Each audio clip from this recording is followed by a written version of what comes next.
SCP-29. Object Class: Keter. Special Containment Procedures. SCP-29 is to be incarcerated in a Class 5 containment cell. She is to be allowed access to nothing of a physical nature. Her containment cell is to be placed behind a triple airlock to avoid her escape. As of Incident 29-34A, SCP-29 is no longer to be fed, as she does not appear to need sustenance to live. There are to be 3 guards on duty at all times on her cell, and 2 guards on monitor duty. Floodlights have been installed in the walls of the containment chamber, and are to be on at all times. Once a month, the chamber is to be cleaned and checked for defects. Under absolutely no circumstances are any men to encounter SCP-29 in any manner. Any males who do encounter SCP-29 are to be held under Class 3 detention for interviewing before termination. SCP-29 has requested a bed, denied. A blanket, denied. Books, denied. Clothes, denied. This is ridiculous. The girl can't even have clothes? We are not animals. Let her cover herself. Dr. Erica Bodine.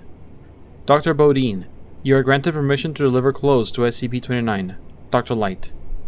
As of Incident 29-53B, anyone who has potential access to SCP-29 is required to first watch Surveillance Tape 29 Bodine as a reminder of threats involved in working with SCP items and SCP-29 in particular. Description: SCP-29 appears to be a pubescent female of Asiatic Indian descent. She appears to suffer from alopecia universalis. Over 80% of her pigmentation is a true black, while the rest of her skin has a complete lack of melanin, to the point of albinism. Her eyes are also dark black in color. SCP-29 has severe homicidal tendencies and has displayed a remarkable ability to use any item as a weapon. However, she has a severe compulsion against shedding blood, preferring instead to strangle her victims. SCP-29 has demonstrated dexterity and physical reactions 4 times as fast as the average human. SCP-29 has also displayed extensive resistance to damage of all forms. Both of these extra-human abilities are greatly hampered in the presence of bright or direct light, natural or artificial. In addition, any males who come within presence of SCP-29, an area defined by her current perception, find themselves pliant to her will. Such males become willing to kill or even die for SCP-29. SCP-29 refers to herself as Redacted, which roughly translates to Daughter of Darkness, Daughter of Shadows, or Daughter of Night.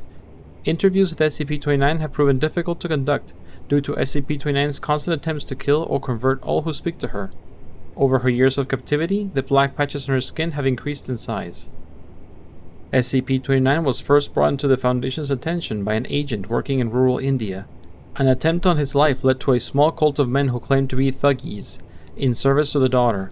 Several weeks of investigation proved that they believed the world to be in the last years of the Kali Yuga, and that by sacrificing 1 million lives to the Daughter of Darkness, they could raise their goddess and end the world. They also believed that only sacrifices performed through strangulation added to this tally. Events led the agent in their mountain fortress, where he discovered SCP-29. After the loss of said agent, data expunged, which ended in our acquisition of SCP-29. Addendum: 7 years after capture, SCP-29 began showing anomalous growths on her back pigmentation.